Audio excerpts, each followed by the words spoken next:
All right, folks, welcome back. This is for Wednesday, the 18th of March, I guess.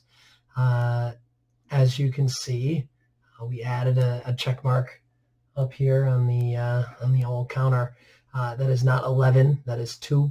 I know it looks like 11, but it is 2. It's tallies. So, yeah, I will keep tallies. Tomorrow, hopefully, it will be 3, not 111. So, for your information. But we will be pressing on today to move on to our next topic, I guess, which will be kind of continuing our previous topic from yesterday. Yesterday we had talked about the New Deal, the first wave of the New Deal. I guess they call it the first New Deal. So talking about that first New Deal, talking about the different programs, the relief, recovery, and reform programs that we had mentioned. Today we're going to get into some new laws that are passed as the Depression kind of holds on a little bit, even after the New Deal has kind of been put in place. There's some new laws that get passed, and we will look at those a little bit more specifically, as well as get into some controversial things with FDR. So our focus is going to be that. We will go through. If you're looking at your notes packet, or if you have them in front of you, hopefully you do, and we will go from number 8 through number 10, as well as that chart that's in there with the second New Deal legislation. So if you could get that out, if you don't already have it, that's good. And then we will go ahead and get started here. So allow me to pull this up. Okay, so I've got the PowerPoint slides pulled up. This was where we had left off yesterday. Which was finishing up number 7, which is the critics of the New Deal. We had talked about how there are a large number of people who are opposed to the New Deal, Democrats, Republicans, all of the above, I guess. You end up with a lot of Republicans who dislike it because it's government overreach, it's the government getting bigger and bigger, and a lot of people don't like that. You end up with a lot of liberal people disagreeing with the New Deal, specifically because they think it does not go far enough. So I guess you can't please anybody in this case. But we will go on to talking about number 8 here, which is the New Deal expanding. What ends up happening here is as the New Deal has kind of been going on for a couple of years, there's been a set of laws that have been passed. We get into like 1935. FDR's been president for a couple years at this point.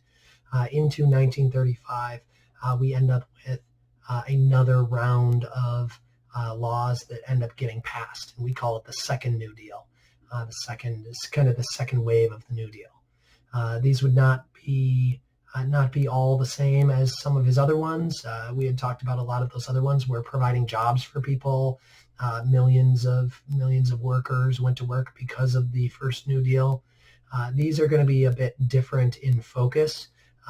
Some of them do still provide jobs for people, but a lot more of these are focused on kind of reforming the way that America operates.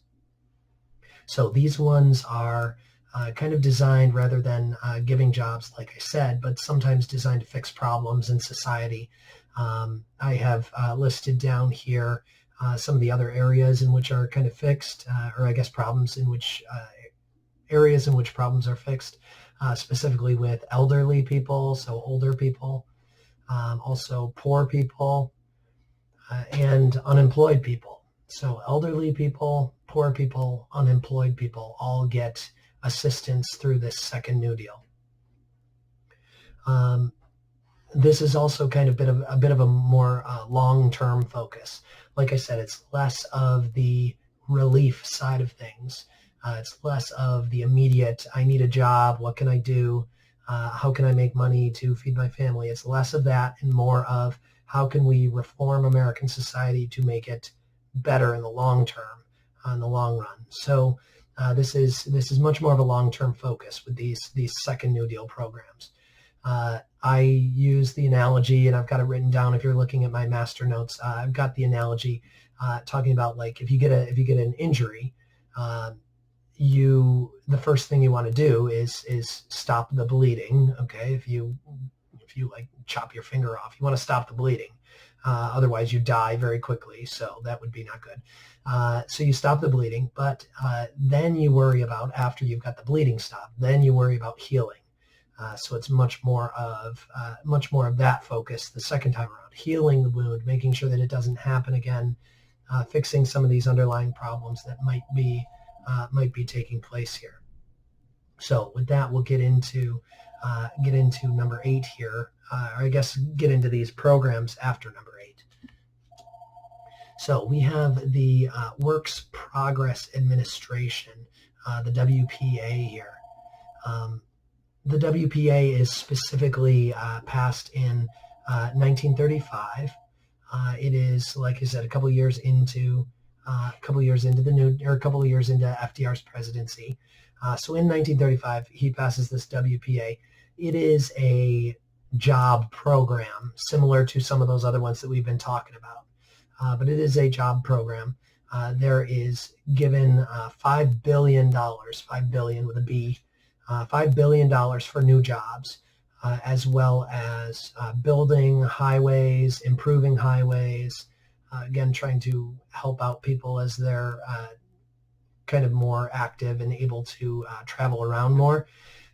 Also some conservation things, cleaning up rivers and harbors, promoting soil conservation, water conservation. So I guess you might be able to say some environmental things that are being fought for in this WPA. So it's kind of a mixture of a lot of different things: providing jobs, improving infrastructure, helping out the environment. So there's a lot of stuff wrapped up into this WPA. Now, next up is one that you are probably familiar with, at least you've heard of it before, is the Social Security Act. The Social Security Act, you probably know when you hear Social Security, you probably think of that number that you're probably supposed to remember, that some of you may carry around in your wallet, that you probably shouldn't do that because then people could steal your identities. But I digress. That's what they think of, is Social Security number. That is fine because that's kind of what is involved with all this. Essentially, the Social Security Act is passed in 1935, and it creates a system to kind of help out older people as they retire. It's a pension system. I have pension written up here. So pensions. So pension is kind of like this thing where you end up, if you retire, you get a certain amount of money every month from the government or from a job or whoever. That's a pension. It's basically a guarantee that you're going to get a certain amount of money every month or so. So it's a pension system. The pension system here, it's only for retired people. You get to claim it when you retire.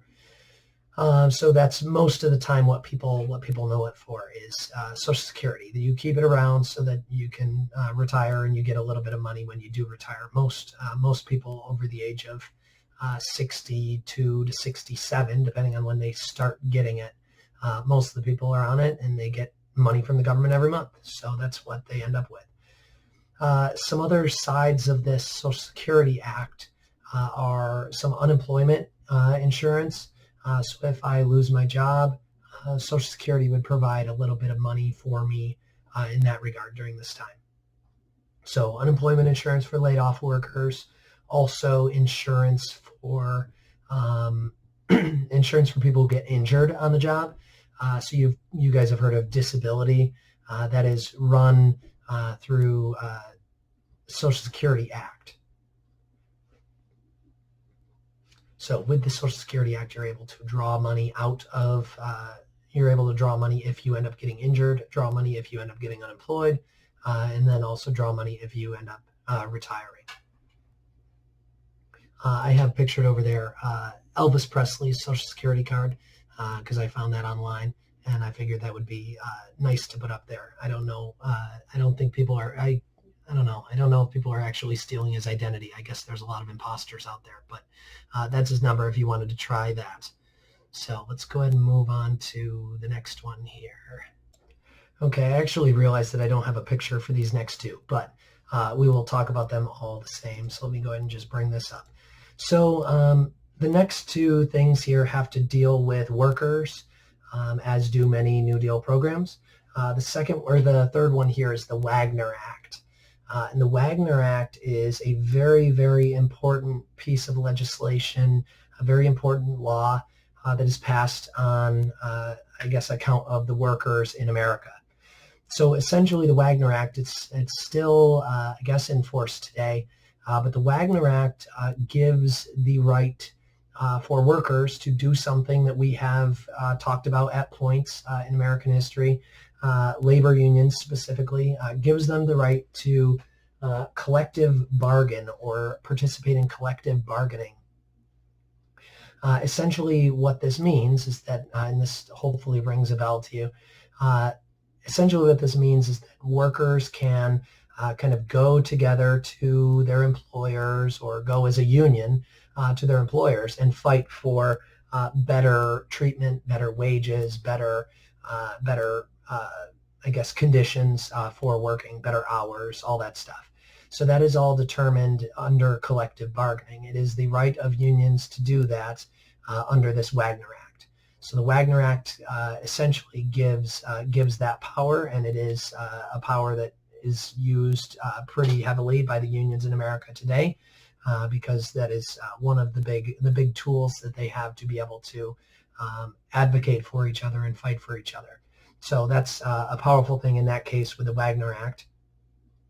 And then the last one there is the Fair Labor Standards Act, which was passed 3 years after these other ones in 1938. So World War II is almost started at this point. There's some activity in Europe regarding that, but we're not in it yet in America. But the Fair Labor Standards Act has to deal, again, with workers. The Fair Labor Standards Act sets a minimum wage for the entire country. Sets a minimum wage at 25 cents an hour, which is very, very high for a wage, but that's sarcastic. But it sets a minimum wage, so it's better than some people were getting, which was hard to believe that people were making less than 25 cents an hour, but I don't necessarily doubt it given our economic situation back then. And it also sets a maximum work week of 44 hours every week. So you can work 44 hours. That's just under 9-hour days for 5 days a week. So that's close to what we have now. Now you might be observing the fact that there was a similar law that was passed under the first New Deal called the National Recovery Administration when it set minimum wages for workers. That NRA, the first one that we were talking about yesterday, that NRA was voluntary. So each company could basically agree to be a part of it. Some might have been forced, but for the most part, my understanding is that it was voluntary. This Fair Labor Standards Act is uniform across the country. So it is something that everybody is kind of involved in. So that is kind of the wrapping up of those last two New Deal laws there. So let me go ahead and pull my screen back up here, and we'll talk about the CIO. So number 9 here, we got number 9 and 10 to get through today. So number 9 is the Congress of Industrial Organizations, the CIO here. There is a labor union at the time. It is the biggest, to my knowledge, the biggest labor union at the time. It is called the American Federation of Labor. So we had talked about that, the AFL, back probably a couple units ago. We talked about the AFL.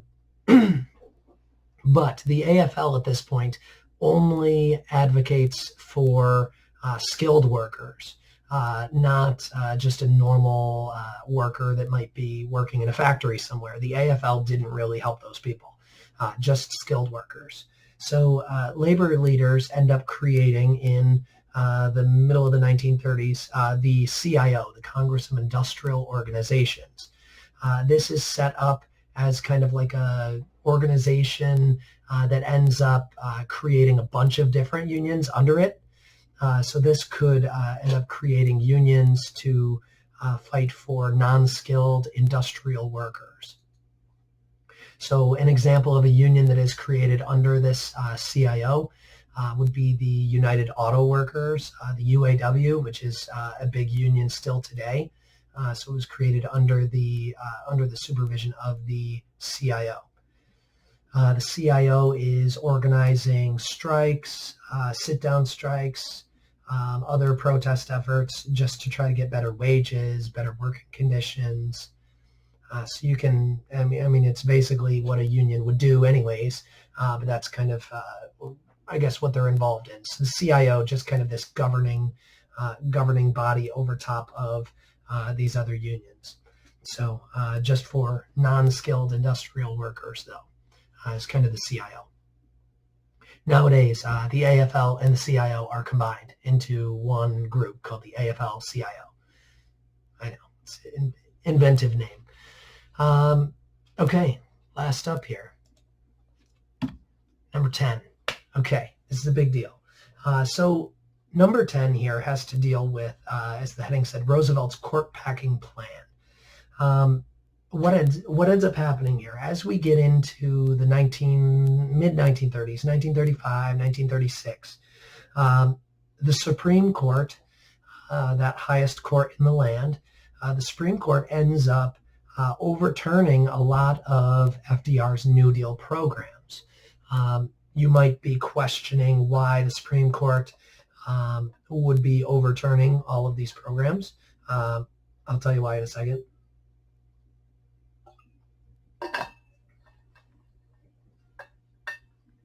This break brought to you by Hydroflask. Okay. So why did the Supreme Court overturn these New Deal programs? Some of them. Well, the Supreme Court at that time was made up of a lot of conservative justices.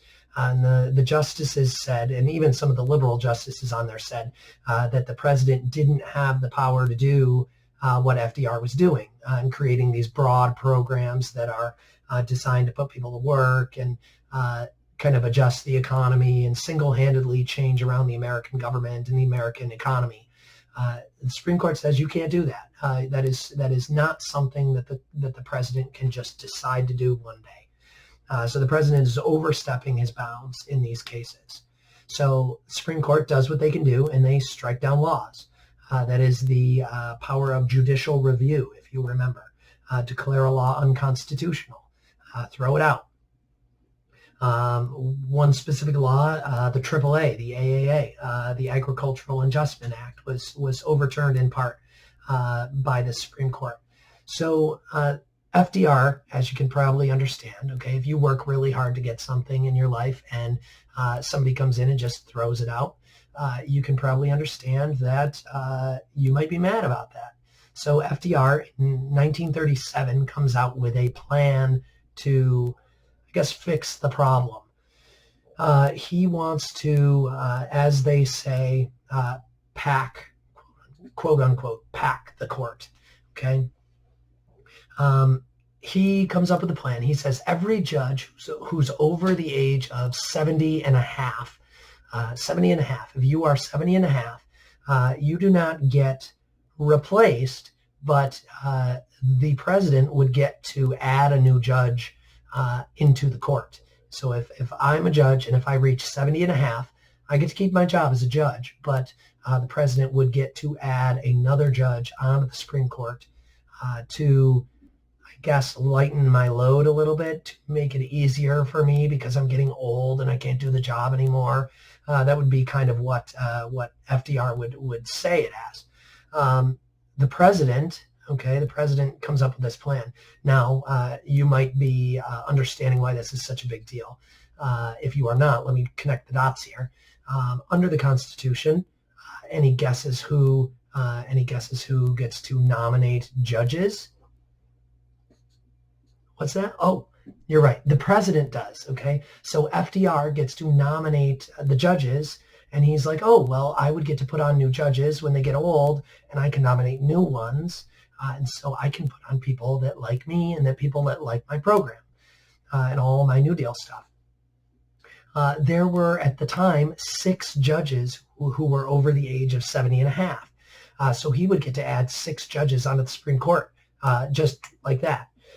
It would turn the Supreme Court from 9 into 15. So at that point, he's able to add on a high percentage of the new judges, and would be able to basically put in people who would agree with him. So this is why they call it packing the court, because he is trying to load it up with people who agree with him, people who are going to basically respect his laws and support his New Deal programs. So the problem with all this is that to go through this, you would need some sort of amendment to the Constitution. So to do that, you need a lot of people to agree with you, and there was not a lot of people who agreed with FDR in this case. There were a bunch of people in Congress, most of the people in Congress, both Republicans as well as many Democrats, of which FDR was a Democrat. Both sides kind of see this plan as a big power grab. They say, wow, FDR, you've got some great ideas, but you are overstepping your bounds here. This is something that you should not be doing, and this is something that we just cannot do for you, because that would mean the president gets to kind of single-handedly change the course of the government, which already kind of happens, and we don't want it to happen any more than that. So the public is very opposed to this. Congress very opposed to this. So all in all, the plan kind of ends up falling apart for 2 reasons. Number one, people didn't like it, so you can't really pass a plan that way. Number 2, FDR kind of backs off a little bit, and he starts saying, I don't need this anymore. I don't need this court packing plan, because the court actually starts deciding things his way. They start advocating for certain things that FDR wanted. Okay, they're kind of tired of fighting the battle in some cases. And a bunch of Supreme Court justices, or a couple of Supreme Court justices, actually start retiring, and those ones would be the ones who were opposed to the New Deal. So FDR gets to put in judges anyways. But he does not get to blow up the Supreme Court. He does not get to pack the court. That plan kind of gets thrown out. This plan becomes kind of a dark mark on his presidency, for lack of a better word. This is, one blip where it's something where he kind of feels he's overstepping his bounds, it feels like here. And most Americans had called him out on this. And they said, this is not something that we want to let happen on our watch. So we're not going to let this happen. So that is the deal with FDR's court packing plan. Now, what you've got to do, okay, we're at 23 minutes on this video right now, so I'll wrap this up. There will be a few questions that are on the Google Classroom, so if you could, you're probably already there, but if you could go into that, into the assignment and fill out that Google form, hopefully that was easy enough for everybody. I was getting responses all day yesterday, so you can just submit it and it comes right to me, and all I need to see is that you're interacting with the response, or you're interacting with the information that I'm giving you. So as always, if anybody has any questions or anything, or wants to talk about anything further, or anything unrelated, you can contact me at any point, but also during those times when I'm pledging to be around from 10 to 11 in the morning, and then from 6:30 to 7:30 at night. So my goal for tomorrow is to wrap up these notes, so that'll be the plan going forward, and hopefully again we can get up to 3 days on our counter there, and keep it going. So I think I have a sponsor. I think I have a message from my sponsors coming up, so stay tuned to that right at the end, and stay healthy, stay safe, and we'll see you guys tomorrow.